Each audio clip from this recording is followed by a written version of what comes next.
I know everything. How could you do this? It's all right here in these emails. The sound of dripping water at 2 a.m. has a way of driving a man to the edge of sanity. I lay there in bed, listening to Sarah's steady breathing beside me, while that goddamn pipe under the bathroom sink played its relentless percussion. Drip, drip, drip. Screw it, I muttered, rolling out of bed and padding barefoot across the cold hardwood floor. Before we dive deeper into this story, I have one small request. Please subscribe, drop a like, comment, and hit that hype button to boost this channel so more people can discover these incredible Reddit stories. The bathroom light flickered on, revealing my disheveled reflection in the mirror. 34 years old, software engineer, married for 8 years, and currently resembling something that crawled out of a cave. I grabbed my toolbox from the hall closet and got to work on the pipe. That's when I saw it. Sarah's overnight bag sat open on the bathroom counter, packed for her tech conference in Chicago. Nothing unusual there. She traveled for work at least twice a month. But something caught my eye. A small pink compact, partially hidden under her makeup bag. Birth control pills. I stared at the compact for a long moment, my wrench hanging loose in my hand. The thing is, I'd had a vasectomy 3 years ago. We'd decided together that kids weren't in our future, and I'd gone under the knife to make it permanent. So why the hell was my wife taking birth control pills?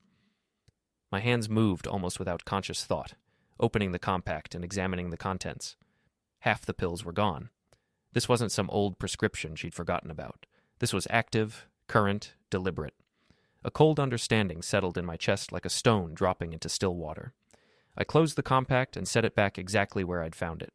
Then I finished fixing the pipe with mechanical precision, my mind racing through possibilities I didn't want to consider. Back in bed, I lay awake until dawn, listening to Sarah breathe and wondering who she was breathing heavy for when she wasn't home. The next morning, Sarah bustled around the kitchen in her usual pre-trip frenzy, checking her phone every 30 seconds and muttering about presentation slides.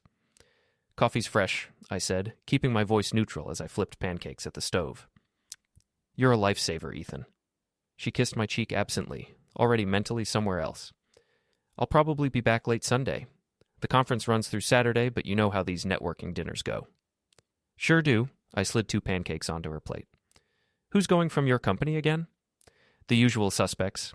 Jenna, obviously, since she's presenting the quarterly numbers. A few people from development. Lucas Grant will be there, representing the consulting firm we're partnering with." Lucas Grant. I'd heard that name before, usually when Sarah came home from work with a particular glow in her cheeks, talking about strategic partnerships and innovative solutions. Funny how innovation always seemed to put her in such a good mood. "Sounds thrilling," I said. Sarah was already scrolling through her phone again. "Oh, this is interesting. Lucas sent the whole team a message about meeting for drinks before the opening session. He knows this great little bar near the hotel." "How thoughtful of him." She glanced up at me, maybe catching something in my tone. "You okay? You seem, I don't know, off." I smiled and kissed her forehead.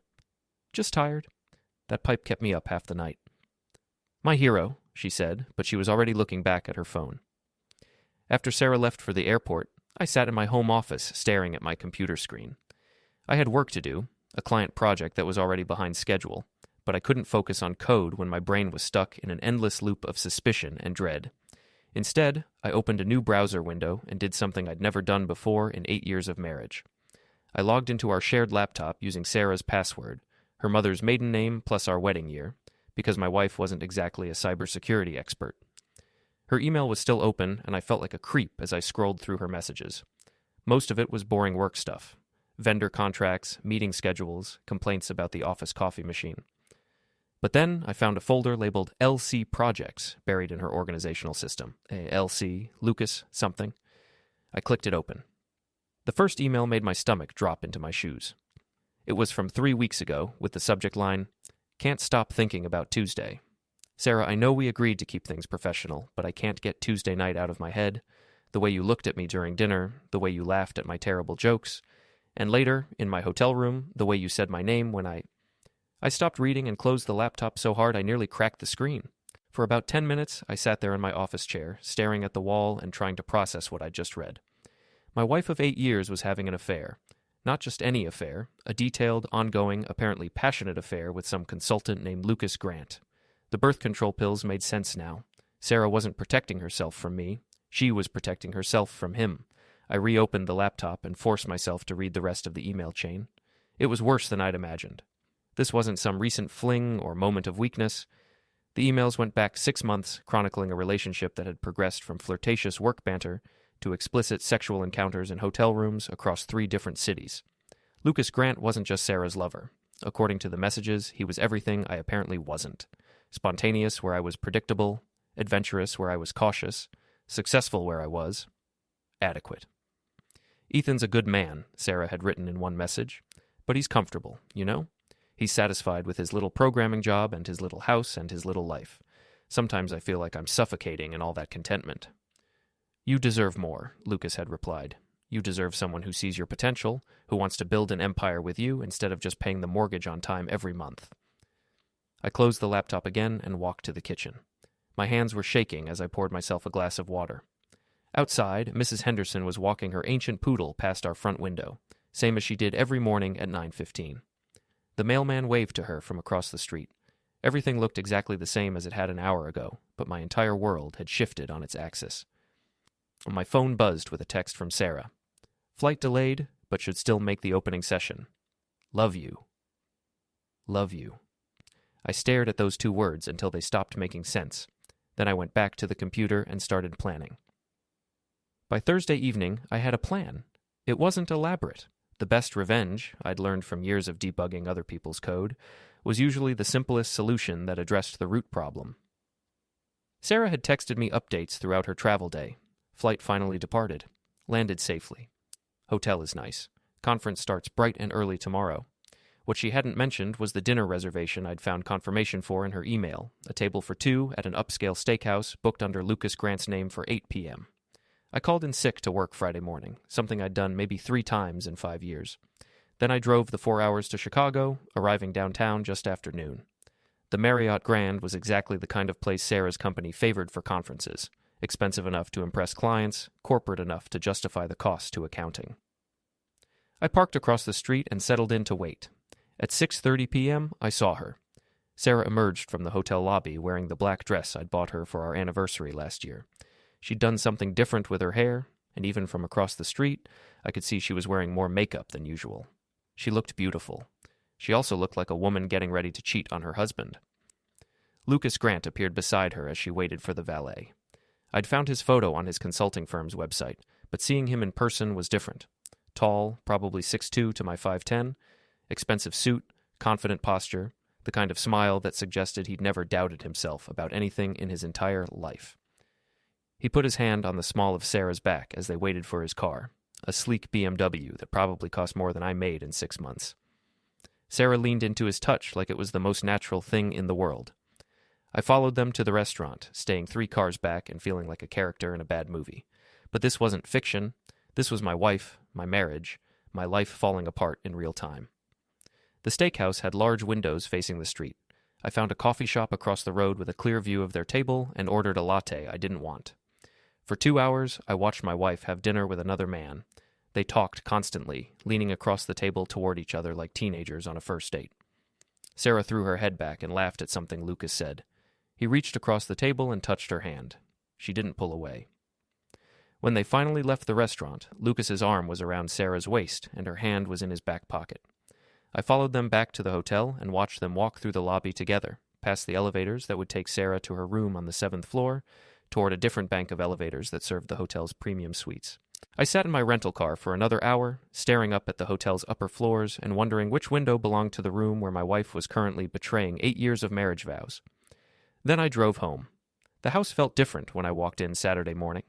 Everything was exactly where Sarah and I had left it, but it all looked foreign now, like props in a play I was no longer sure I wanted to be in. I spent the weekend reading through more of Sarah's emails, going back months to trace the evolution of her relationship with Lucas. The progression was depressingly predictable: professional collaboration leading to personal conversations leading to emotional intimacy leading to physical affair. But I also found something else buried in Sarah's digital life: financial records that didn't make sense. Sarah made good money at her job, but not great money. Certainly not enough to afford the designer clothes that had been showing up in her closet lately, or the expensive jewelry she'd claimed were early birthday gifts to myself. According to her credit card statements, Lucas had been paying for a lot more than just hotel rooms. Sarah came home Sunday evening full of stories about the conference, networking opportunities, innovative presentations, exciting new partnerships on the horizon.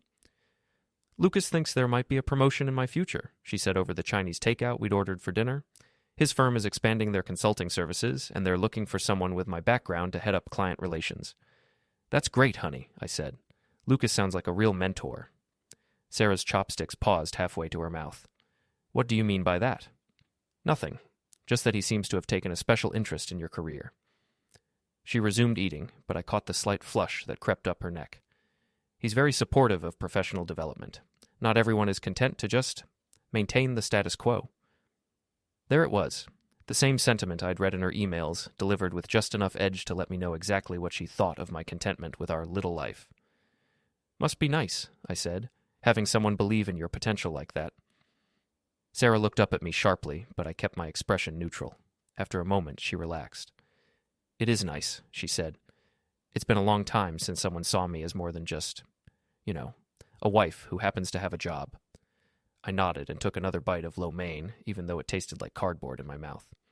So, when do you see him again? I asked casually. Lucas? Oh, probably not for a few weeks. He's got clients in Denver and Seattle, but we'll stay in touch about the consulting project. I'll bet you will, I thought. That night, after Sarah fell asleep, I lay in bed staring at the ceiling and thinking about revenge. Not the dramatic movie-style kind that ends with someone in handcuffs or a hospital bed. Something more elegant, more personal. Something that would hurt exactly as much as I was hurting right now. By morning, I knew exactly what I was going to do. The thing about being married to someone for 8 years is that you know all their weaknesses. Sarah had always been proud, image-conscious, and absolutely terrified of public embarrassment. In college, she'd rather fail a class than give a presentation she wasn't completely prepared for. That gave me an idea. I waited 2 weeks, letting Sarah settle back into her normal routine while I quietly gathered intelligence. She was texting Lucas constantly now, during dinner, while we watched TV, even in bed beside me. She'd developed a habit of taking her phone into the bathroom for what she claimed were work calls that lasted 20 or 30 minutes. The emails continued too, growing more explicit and more careless. Lucas was pushing for Sarah to visit him in Seattle. Sarah was making excuses about work schedules and suspicious husbands, but I could tell she was wavering. That's when I decided to accelerate my timeline. Sarah's company was hosting their annual client appreciation dinner on a Friday night in downtown Minneapolis. It was always a big deal. Sarah had been talking about it for weeks, planning her outfit, getting her hair done, making sure she'd have opportunities to network with the executives who controlled promotion decisions. She'd mentioned that Lucas would be there representing his consulting firm. On Wednesday morning, I called Sarah's office. Hi, this is Ethan Miller, Sarah's husband, I told the receptionist. I'm trying to reach her about a family emergency, but her phone is going straight to voicemail. Is she in a meeting? Oh no, is everything okay? Let me transfer you to her assistant. Actually, could you just let her know I called? It's about her mother. She's in the hospital, but she's stable. Sarah doesn't need to panic, but she should call me when she gets a chance. Of course, I'll make sure she gets the message right away.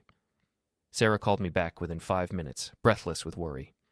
Ethan, what happened? Is Mom okay? She's fine, I said quickly. False alarm. She had chest pains this morning, but the doctors say it was just anxiety. They're keeping her for observation, but she's completely stable. Oh, thank God. You scared me to death. I'm sorry. I probably should have led with, she's okay. But listen, she's asking for you. I think the scare really shook her up. Any chance you could drive down there this weekend? Sarah was quiet for a moment. This weekend? Ethan, you know Friday is the client dinner. I can't miss that. I know it's important, but it's not just important. It's crucial. Lucas is going to be there, and if his firm decides to expand their partnership with us, I could be looking at a senior position. We've been working toward this for months. We? Another pause. The team. The whole team has been working toward this. Right. Well, maybe you could drive down Saturday morning instead. I'm sure your mom would understand that your career has to come first. The guilt trip landed exactly as I'd intended. Sarah sighed heavily. You're right. Of course you're right. I'll tell Jenna I can't make the dinner. Family emergency. Are you sure? I don't want you to sacrifice anything important for... My mother is more important than some work dinner, Ethan. I'll figure out another way to connect with Lucas about the consulting project. I'll bet you will. I thought again. Friday evening, while Sarah was driving the 3 hours to her mother's house, I put on my best suit and headed downtown to the Hilton. The client dinner was in full swing when I arrived. I'd never been to one of Sarah's work events. She'd always said they were boring, that I'd hate the corporate small talk and shameless networking. But I'd done my research. I knew the event was technically open to employees' spouses, even if Sarah had never extended the invitation. I found the registration table and smiled at the young woman checking people in. "Hi, I'm Ethan Miller. My wife Sarah had to leave town for a family emergency, but she asked me to represent her tonight." The woman scrolled through her list. "I don't see a +1 registered for Sarah Miller." "Oh, that's probably my fault. I was supposed to RSVP weeks ago, but work has been crazy. Is there any way you could squeeze me in? I'd hate to disappoint the client Sarah was supposed to meet with." She glanced around, then leaned forward conspiratorially. "I think we can make it work. The caterers always prepare extra meals anyway." I thanked her and made my way into the ballroom, scanning the crowd for Lucas Grant. I found him at the bar, looking exactly as confident and expensive as he had in Chicago. He was talking to a woman I recognized from Sarah's company website, Jenna Morrison, Sarah's boss. I approached them with my most friendly smile. "Excuse me, are you Lucas Grant?" He turned, extending his hand automatically. "I am. And you are?" "Ethan Miller, Sarah's husband." The change in his expression was subtle but unmistakable. The confident smile flickered for just a moment before reassembling itself. "Ethan, Sarah's told me so much about you. I didn't expect to see you here tonight." Family emergency came up, so Sarah couldn't make it. But she was so excited about connecting with you regarding the consulting expansion that I thought I'd stop by and introduce myself. Jenna Morrison looked confused. "Family emergency?" Sarah didn't mention anything to me about... "Her mother had a health scare," I explained. "Nothing serious, thank God. But you know how it is. Family comes first." Lucas was studying my face carefully, like he was trying to solve a puzzle.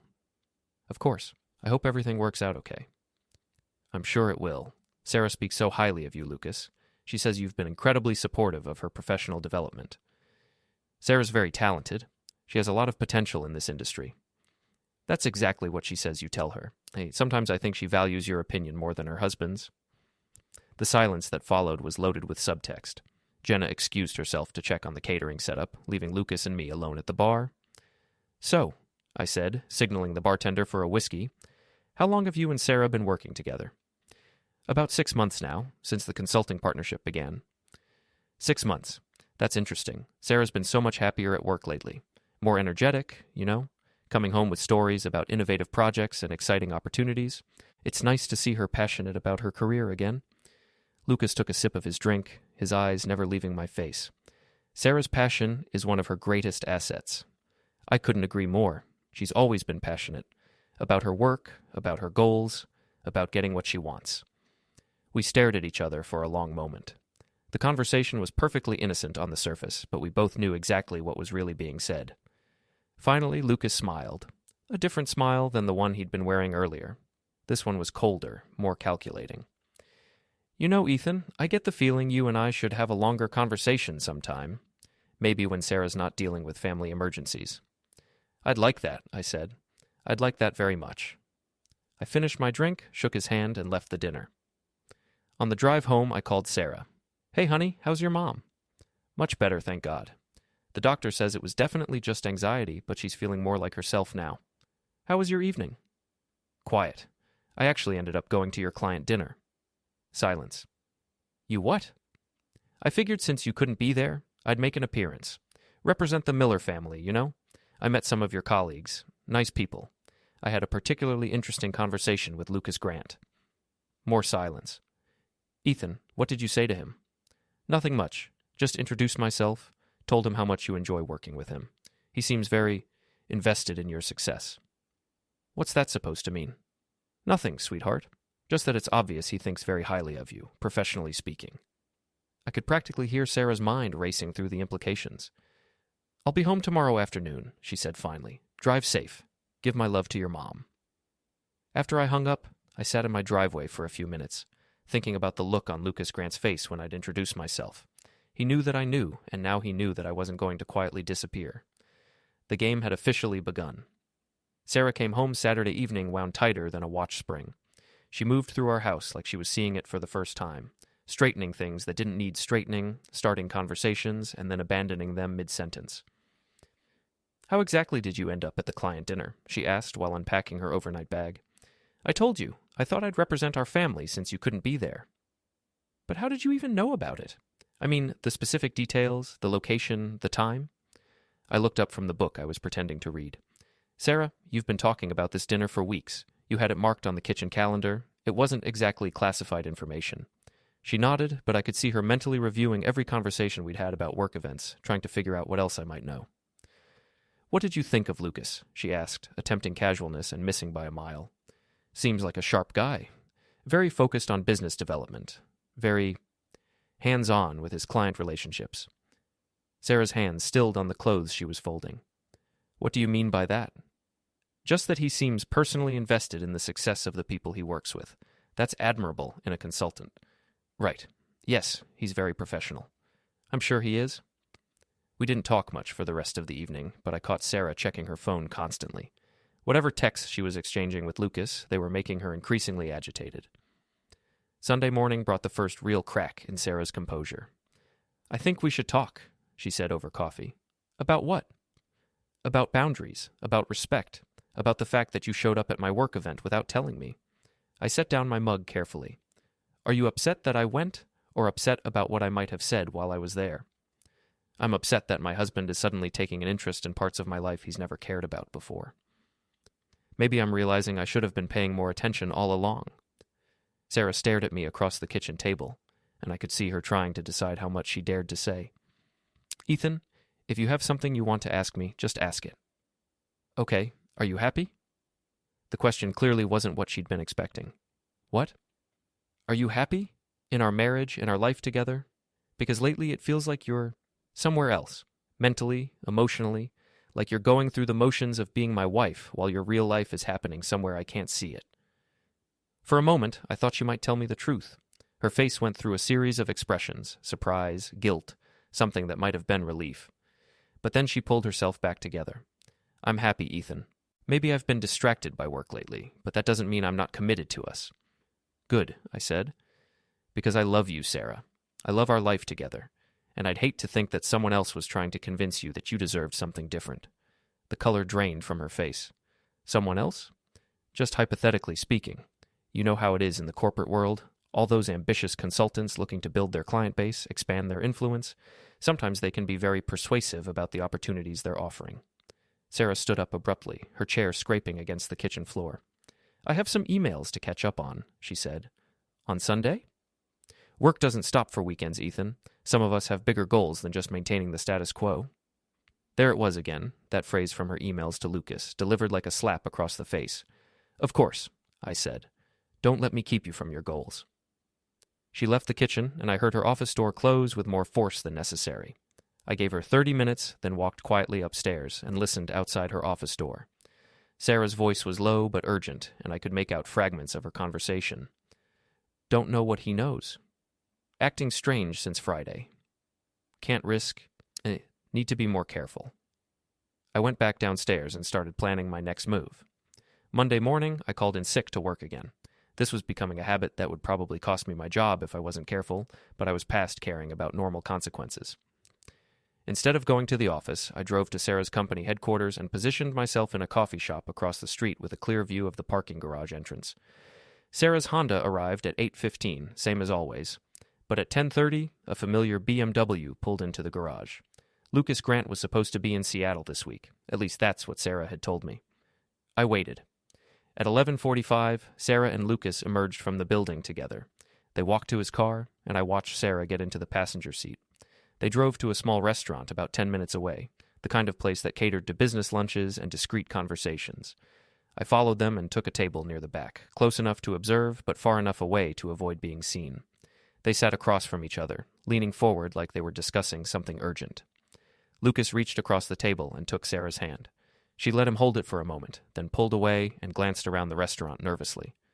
Lucas said something that made Sarah shake her head vehemently. He persisted, gesturing emphatically, his body language growing more intense. Finally, Sarah nodded reluctantly. Lucas smiled, the same cold, calculating smile I'd seen at the client dinner. He signaled for the check, and they left together. I followed them back to Sarah's office building and watched Lucas's BMW disappear into the parking garage. Then I drove home and waited for my wife to lie to me about how she'd spent her lunch hour. "How was your day?" I asked when Sarah came home that evening. "Busy. Lots of meetings. The consulting project is getting more complex." "I thought Lucas was in Seattle this week." Sarah's fork paused halfway to her mouth. "He is. We had a video conference." "Ah, technology makes everything so convenient these days." "It does. Still, nothing beats face-to-face communication, don't you think? There's something about being in the same room with someone, reading their body language, making that personal connection." Sarah was staring at me now, her dinner forgotten. "Ethan, what are you getting at?" "Nothing specific, just thinking about the importance of honest communication in relationships, professional and personal." "Okay, this is ridiculous." Sarah put down her fork and faced me directly. "You've been making cryptic comments for days now. If you have something to say to me, just say it." "I already did. I asked if you were happy, and you said you were. I asked if you were committed to our marriage, and you said you were. What more is there to say?" "I don't know, but something is clearly bothering you." I reached across the table and took her hand, the same gesture I'd watched Lucas make at the restaurant. "The only thing bothering me is the feeling that my wife is keeping secrets from me, but you're not, right, Sarah? We don't keep secrets from each other." She pulled her hand away. "Of course not." "Good. Then you won't mind if I ask you to do something for me." "What?" "I want you to stop working with Lucas Grant." The words hung in the air between us like a challenge. Sarah's face went through the same series of expressions I'd seen Sunday morning, but this time she didn't pull herself back together. "That's not... I can't just... Ethan, that's my job. The consulting project is the biggest thing our company has taken on this year. I can't just walk away from it." "I'm not asking you to walk away from the project. I'm asking you to let someone else manage the relationship with Lucas's firm." "Why?" "Because I don't trust him." "You met him once, for 5 minutes." "Sometimes 5 minutes is enough." Sarah stood up from the table, her face flushed with anger and something that looked like panic. "This is insane. You're being paranoid and controlling, and I won't tolerate it." "I'm being protective of my marriage." "From what? A business relationship?" "Is that all it is, Sarah? A business relationship?" For a long moment, we stared at each other across the kitchen table. Sarah's mouth opened and closed like she was trying to find words that wouldn't damn her. Finally, she turned and walked toward the stairs. "I'm going to bed. We'll talk about this when you're being rational." "Sarah." She stopped but didn't turn around. "I love you," I said. "Whatever's happening, whatever you think you want, I love you, and I'm not going to give up on us without a fight." She went upstairs without responding. I sat at the kitchen table for a long time, staring at her half-eaten dinner and thinking about the look of panic in her eyes when I'd asked her to stop working with Lucas. That look told me everything I needed to know. It was time to stop playing defense. The next morning, Sarah left for work without saying goodbye. I heard her moving around upstairs, getting dressed with the kind of deliberate quiet that was louder than shouting. Her car pulled out of the driveway at 7:45, 15 minutes earlier than usual. I waited until 8:30, then called her office. "Hi, this is Dr. Peterson's office," I told the receptionist, disguising my voice slightly. "We have Sarah Miller scheduled for a follow-up appointment this afternoon, but there's been a cancellation. Could we move her to 10 a.m. instead?" "Oh, I think there might be some confusion. I don't show any medical appointments on Sarah's calendar today." Let me double-check our records. Could you transfer me to Sarah directly? I'd hate to have a scheduling mix-up." "Of course. One moment." The phone rang twice before Sarah picked up. "This is Sarah." "Hi, sweetheart. It's me." Silence. "Ethan? Why are you calling from a doctor's office?" "I'm not. I'm calling from home. I just wanted to make sure you got to work safely." "You... what? How did you..." She lowered her voice. "What the hell is wrong with you?" "I was worried about you. You seemed upset this morning." I'm hanging up now. "Sarah, wait. I have something I want to show you tonight. Something I think will help us understand each other better." "I don't want to understand you better right now, Ethan. I want you to leave me alone and let me do my job. Is Lucas there?" The question hung in the air for several seconds. "Goodbye, Ethan." She hung up. I spent the rest of the morning preparing for the evening's conversation. I printed out selected emails from Sarah's account. Not all of them, just the most damning ones. I organized them chronologically, creating a timeline that told the story of her affair with clinical precision. Then I went to the bank and transferred half of our joint savings into a new account under my name only. Not to hurt Sarah financially, but to make a point about consequences. At 2 p.m., I drove to a florist and ordered 24 red roses to be delivered to Sarah's office. The card read, "For my beautiful wife, looking forward to our conversation tonight. Love, Ethan." Sarah called me at 3:30, her voice shaking with rage. "What are you doing?" "Sending flowers to my wife. Is that a crime?" Everyone in the office is asking questions. Jenna wants to know why you're sending me flowers on a random Tuesday. My assistant thinks we're having marriage problems. Are we having marriage problems, Sarah? We are now. I don't think so. I think we're finally being honest with each other. Honest? You want to talk about honesty? Yes, I do. Tonight, after dinner. Just you and me and the truth. Sarah was quiet for a long moment. Fine, she said finally. We'll talk tonight. But Ethan, whatever game you think you're playing, it needs to stop. I couldn't agree more.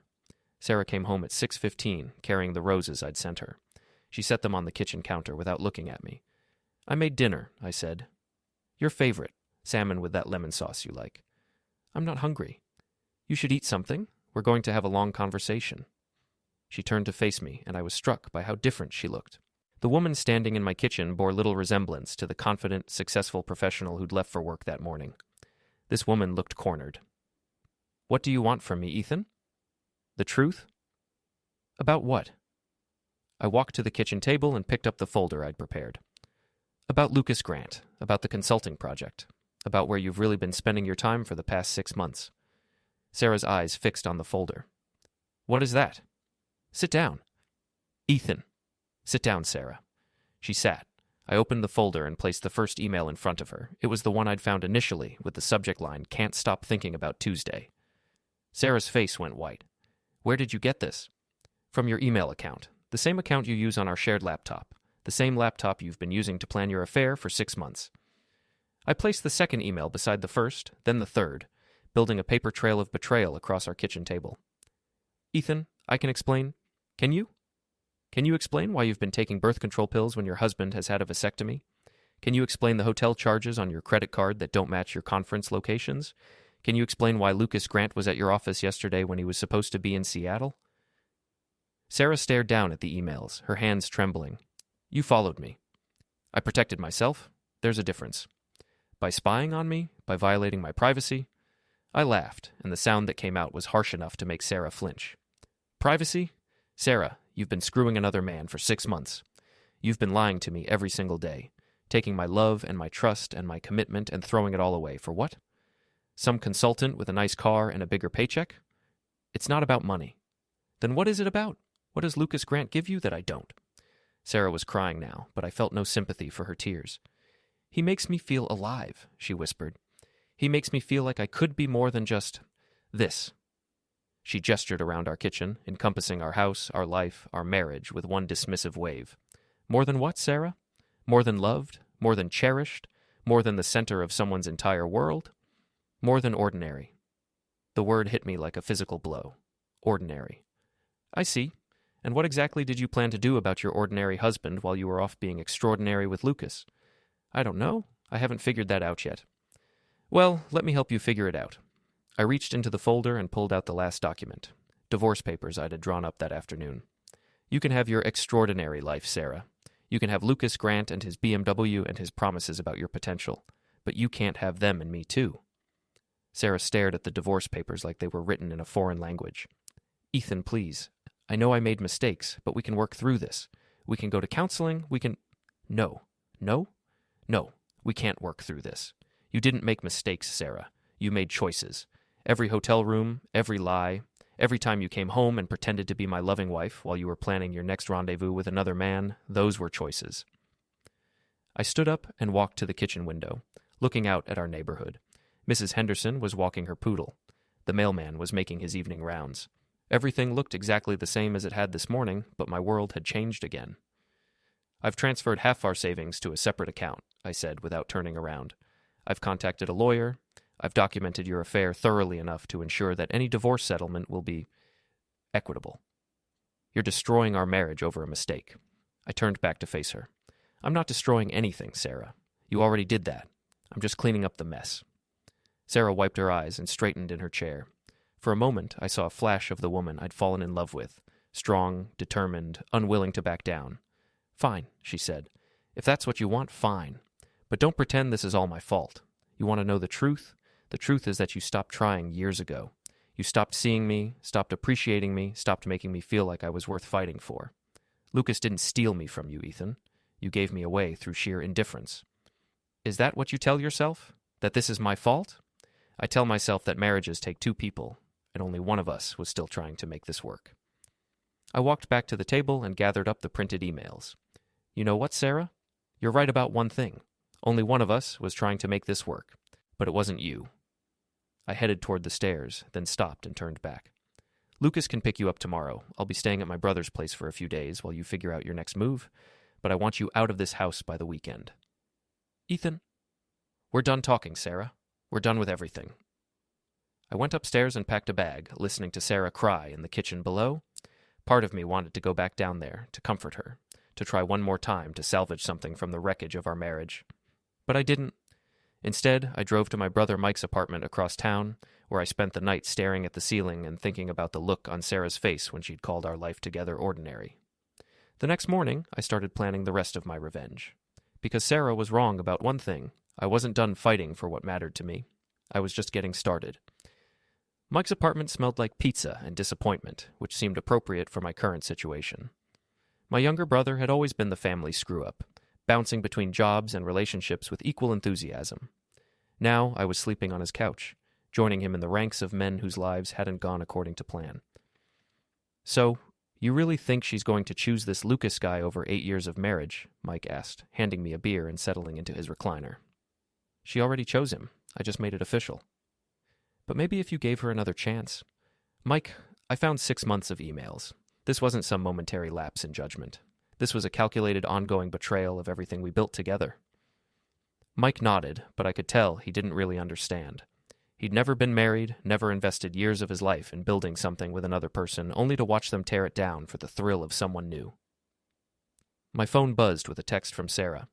"Can we please talk? I made a terrible mistake." I showed the message to Mike. "That's something, right? She's admitting she was wrong. She's admitting she got caught." I deleted the message without responding. Over the next 3 days, Sarah called me 17 times. I didn't answer. She sent 23 text messages, each one more desperate than the last. I read them all, but I didn't respond to any of them. On Thursday evening, she showed up at Mike's apartment. "I know you're in there, Ethan," she called through the door. "Please, just give me 5 minutes to explain." Mike looked at me questioningly. I shook my head. "Sarah, go home," I called back. "I ended it with Lucas. It's over. I told him I made a mistake, that I want to save my marriage." I walked to the door but didn't open it. "What did he say?" "What?" "When you told Lucas it was over, what did he say?" Silence from the other side of the door. "He said I was making a mistake," Sarah admitted finally. "He said you'd never be able to give me the life I deserved, that I was settling for mediocrity out of guilt." "And what did you say to that?" More silence. "Sarah, what did you say when the man you've been sleeping with told you that your husband was mediocre?" "I defended you." "Did you? Or did you tell him he was right, but that you felt obligated to try to save your marriage anyway?" The silence stretched so long that I thought she might have left. Then I heard her crying on the other side of the door. "Please, Ethan, I love you. I know I screwed up, but I love you." "No, you don't. You love the security I represent. You love having a backup plan in case your extraordinary life doesn't work out. But you don't love me?" "That's not true." I opened the door. Sarah looked terrible. Her hair was unwashed, her makeup smeared, her clothes wrinkled like she'd slept in them. She looked like a woman whose world was falling apart. "Good." "If you love me," I said, "then answer one question honestly." "Anything." "When you were with Lucas, when you were in those hotel rooms planning your future together, did you ever think about me? Did you ever consider what this would do to me if I found out?" Sarah's face crumpled. "Ethan, answer the question." I tried not to think about it." "You tried not to think about it." I knew it was wrong, but I couldn't help how I felt. Lucas made me feel things I hadn't felt in years. He made me remember who I used to be before I became just someone's wife. Just someone's wife. That's not what I meant. Yes, it is. That's exactly what you meant. And that's exactly how you felt about our marriage for God knows how long. I stepped back and started to close the door. Wait, Ethan, please. I'll do anything. I'll quit my job. I'll never see Lucas again. You'll what? Pretend to be happy with your ordinary husband and your ordinary life? Pretend that you don't resent me for not being exciting enough to keep your attention? I won't pretend. I'll mean it. No, Sarah. You'll mean it for a few months, maybe even a year. But eventually, you'll meet someone else who makes you feel extraordinary, and we'll be right back here. That's not true. It is true, because the problem isn't Lucas Grant. The problem is that you've convinced yourself you deserve something better than what we have, and I can't compete with a fantasy. I closed the door and locked it. Sarah pounded on it for a few minutes, pleading and crying and making promises we both knew she couldn't keep. Eventually, she gave up and left. Mike emerged from his bedroom, where he'd been hiding during the confrontation. Damn, man, that was harsh. It was honest. She seemed pretty broken up about it. She's broken up about getting caught. There's a difference. But as I lay on Mike's couch that night, staring at the ceiling and listening to the neighbors fight through the thin walls, I wondered if I was making a mistake. 8 years of marriage had to count for something, didn't it? People made mistakes, had affairs, came to their senses. Maybe I was being too harsh, too unforgiving. Then I remembered the look on Sarah's face when she'd called our life together ordinary, and my resolve hardened. Friday morning, I drove back to the house to pick up more clothes. Sarah's car wasn't in the driveway, but Lucas Grant's BMW was parked across the street. I sat in my car for a few minutes, watching the house I'd called home for 5 years. The lawn needed mowing. The shutters needed painting. It was an ordinary house in an ordinary neighborhood, the kind of place where ordinary people built ordinary lives together. Apparently, that wasn't enough for my wife. I was about to get out of the car when the front door opened. Sarah emerged first, followed by Lucas. They were both carrying boxes. Sarah's belongings, I realized. She was moving out. Lucas loaded the boxes into his car while Sarah stood on the front porch, looking back at the house with an expression I couldn't read from where I sat. Then Lucas said something to her, and she smiled, the same radiant smile I'd fallen in love with 8 years ago. She got into the passenger seat of his BMW, and they drove away together. I sat there for a long time after they left, thinking about the woman I'd married and the woman who'd just driven away with another man. They were the same person, but somehow completely different. Finally, I went inside and packed the rest of my things. The house felt like a museum of a life that no longer existed. Our wedding photos still hung on the walls. Sarah's coffee mug still sat in the sink from Thursday morning. The roses I'd sent to her office were wilting in a vase on the kitchen counter. I took the photos and left everything else. As I was loading my car, Mrs. Henderson appeared with her ancient poodle. "Ethan, dear, is everything all right?" I saw Sarah leaving with that man earlier. "We're getting divorced, Mrs. Henderson."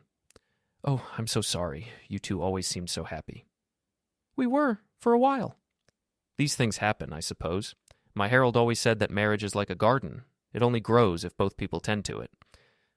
I thought about that as I drove back to Mike's apartment.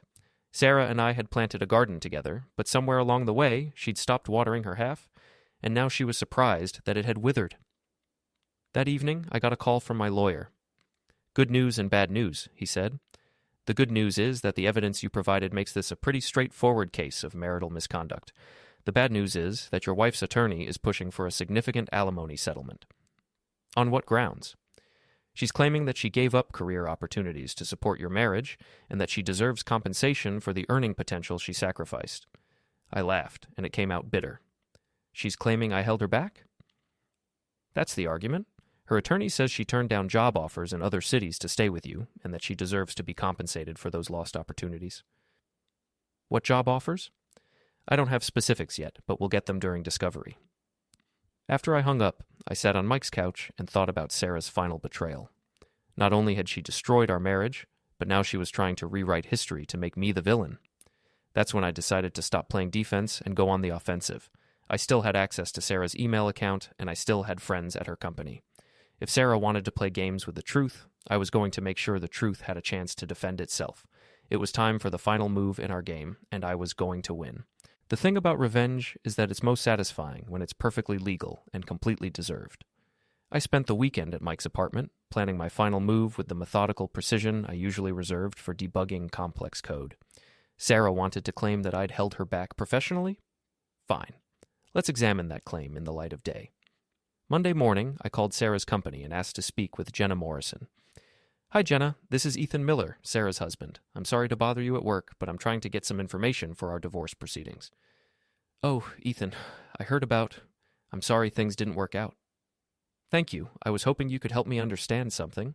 Sarah's attorney is claiming that she turned down job offers in other cities to stay married to me. Do you have any record of Sarah receiving external job offers during her time at your company?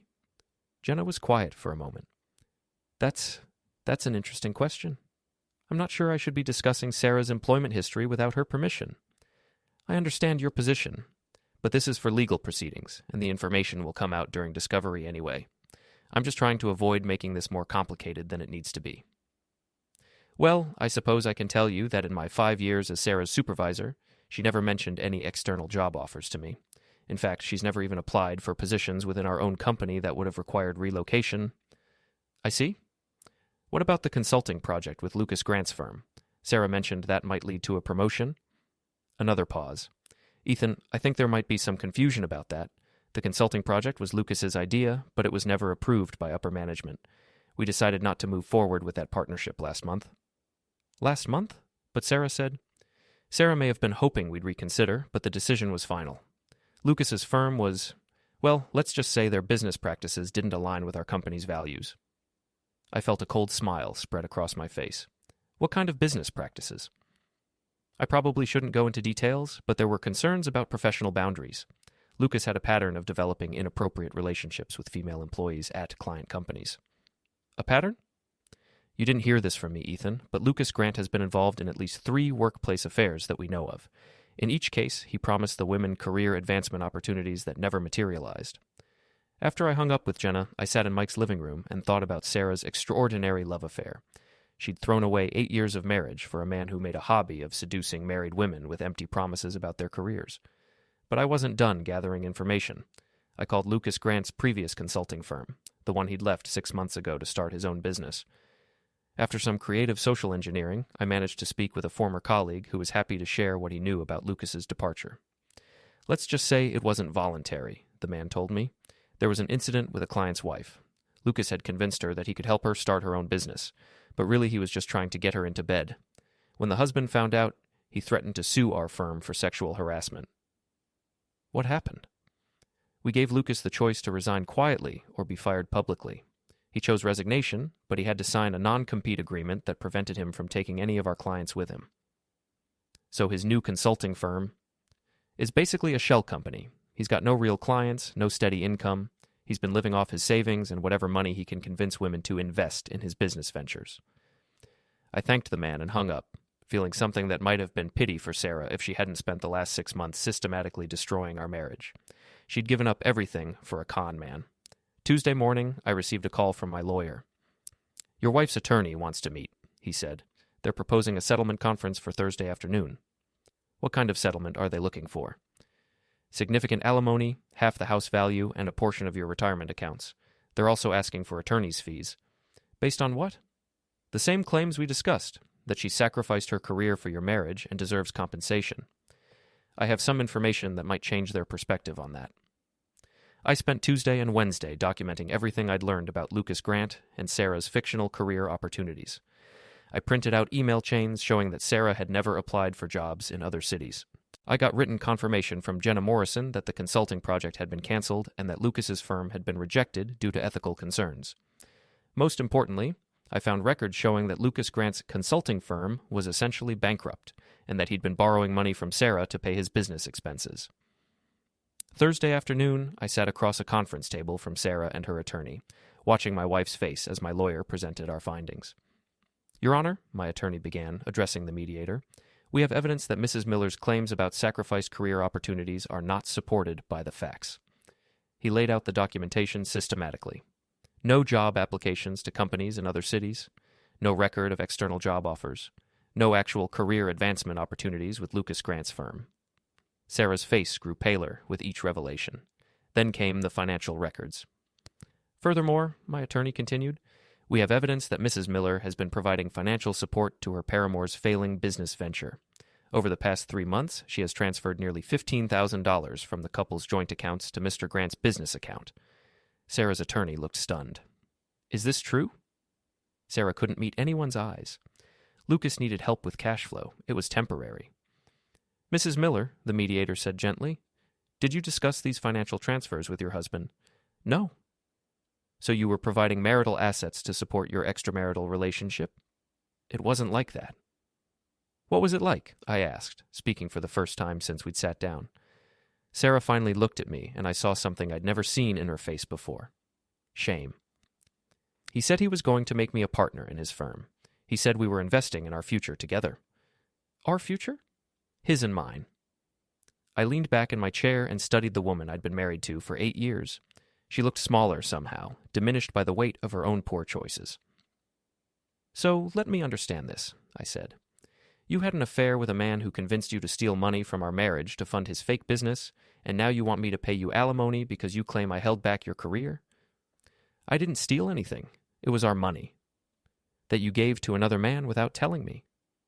Ethan, please. I know I made mistakes, but stop. I held up my hand. Just stop talking. I turned to the mediator. I'm willing to offer Mrs. Miller a very simple settlement.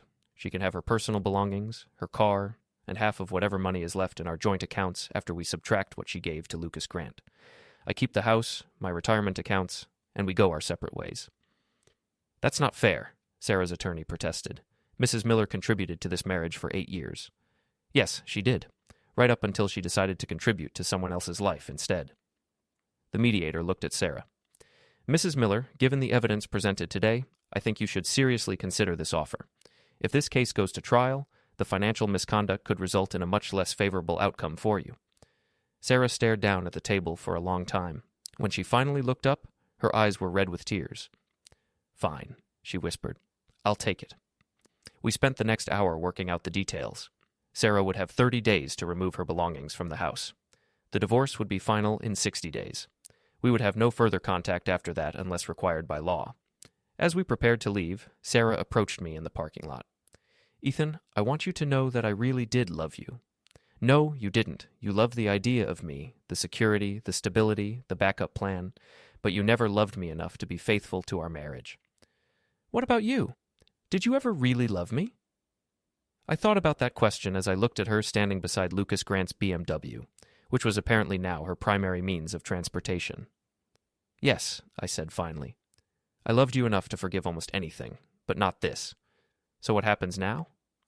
Now you get to find out if your extraordinary life with Lucas Grant is everything you thought it would be. And you? I get to find out what it's like to build a life with someone who actually wants to be in it. Sarah nodded and walked to the BMW where Lucas was waiting. As they drove away, I noticed that he didn't look at her or speak to her. He just stared straight ahead, probably calculating how much money he'd lost when Sarah's divorce settlement turned out to be much smaller than he'd expected. I drove back to the house, my house now, and walked through the room Sarah and I had shared for 5 years. It felt different already, like a space that was waiting for a new story to begin. I called Mike and told him I was moving back home. How do you feel? He asked. Free, I said, and realized I meant it. 3 weeks later, I got a call from Jenna Morrison. Ethan, I thought you should know. Sarah and Lucas both applied for positions at our company. We turned them down. Why are you telling me this? Because Sarah listed you as a reference. I thought you'd want to know before we called you. What would you like me to tell you about my ex-wife's work performance? Nothing. We're not calling. We've decided not to hire either of them based on their previous conduct. After Jenna hung up, I sat in my kitchen, the same kitchen where Sarah had told me our life together was ordinary, and thought about the choices people make and the consequences that follow. Sarah had chosen excitement over stability, fantasy over reality, the promise of something extraordinary over the certainty of something good. Now she was unemployed, nearly broke, and tied to a man who had a history of abandoning women once they'd outlived their usefulness. I had chosen to fight for my dignity rather than beg for scraps of affection from someone who didn't value what we'd built together. 6 months later, I ran into Mrs. Henderson at the grocery store. Ethan, dear, how are you doing? I'm well, Mrs. Henderson. How's the poodle? Oh, Princess is fine, still demanding her daily walks. She paused. I heard through the neighborhood grapevine that Sarah is working at that new restaurant downtown, as a waitress. I hope she's happy. And I heard that Lucas fellow moved to California, alone. I nodded, but didn't comment. You know, Mrs. Henderson continued, Harold always said that people get the life they choose, not the life they deserve. Harold was a wise man. He was indeed. Well, I should let you get back to your shopping. It's good to see you looking so well, dear. As I finished my grocery shopping, I thought about Harold's wisdom.